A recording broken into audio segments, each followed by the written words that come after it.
नमस्कार दोस्तों। 80 शब्द प्रति मिनट डिक्टेशन स्टार्ट।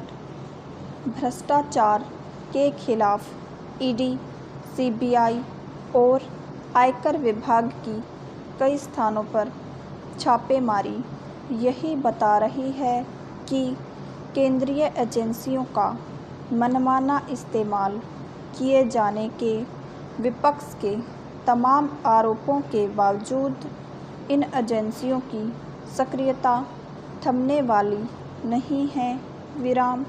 विपक्षी दल केंद्रीय एजेंसियों की छापेमारी पर कुछ भी कहें, जनता इसकी अनदेखी नहीं कर सकती कि रांची में नेताओं के करीबी माने जाने वाले एक व्यक्ति के यहाँ 2 AK-47 राइफलें मिली। इसी तरह कुछ दिनों पहले बंगाल के एक मंत्री की करीबी के यहाँ से अकूत संपदा मिली थी। ऐसे में जांच एजेंसियों को सक्रिय रहना ही चाहिए, लेकिन उनकी सक्रियता के साथ भ्रष्टाचार के मामलों का निस्तारण भी शीघ्रता से करने की कोई व्यवस्था बननी चाहिए। इसका कोई अर्थ नहीं कि छापेमारी के बाद जांच और सुनवाई का सिलसिला वर्षों तक जारी रहे।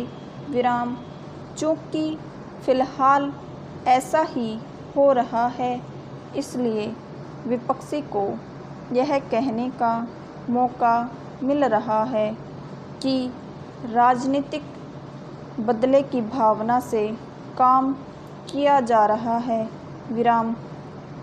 भ्रष्टाचार से जुड़े कई मामले ऐसे हैं जिनकी जांच वर्षों से जारी है। चंद मामले ही ऐसे हैं जिनमें भ्रष्टाचार के आरोपों से घिरे लोगों को सज़ा सुनाई जा सकी है। आमतौर पर यह सज़ा भी निचली अदालतों द्वारा ही सुनाई गई है। इस कारण दोषी करार दिए गए लोग यह दलील देते रहते हैं कि उनके मामलों का अंतिम तौर पर निस्तारण होना शेष है और उन्हें इसका भरोसा है कि ऊंची अदालतें उनके पक्ष में फैसला देंगी।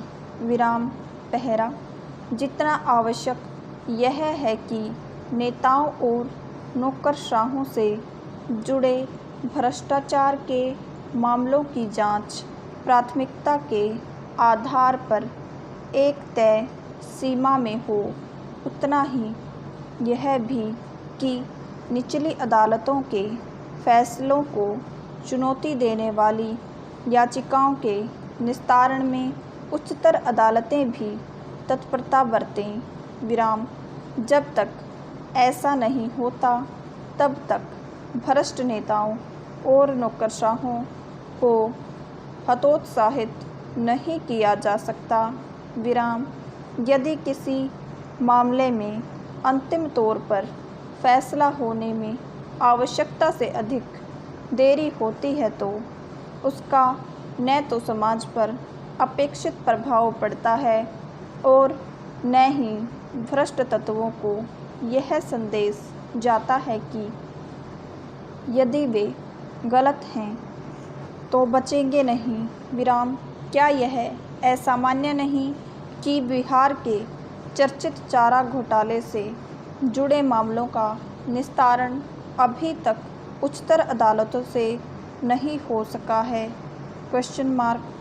इसी तरह कोई नहीं जानता कि 2G घोटाले को लेकर सीबीआई की विशेष अदालत के फैसले का निस्तारण उच्चतर अदालतें कब करेंगी? नेताओं और नौकरशाहों के भ्रष्टाचार पर लगाम लगाने के लिए यह भी आवश्यक है कि व्यवस्था के उन छिद्रों को बंद किया जाए जिनका सहारा लेकर घपले घोटाले किए जाते हैं। विराम। मेरे चैनल को सब्सक्राइब कीजिएगा, शेयर कीजिएगा, लाइक कीजिएगा। कल मिलते हैं फिर एक नए डिक्टेशन के साथ।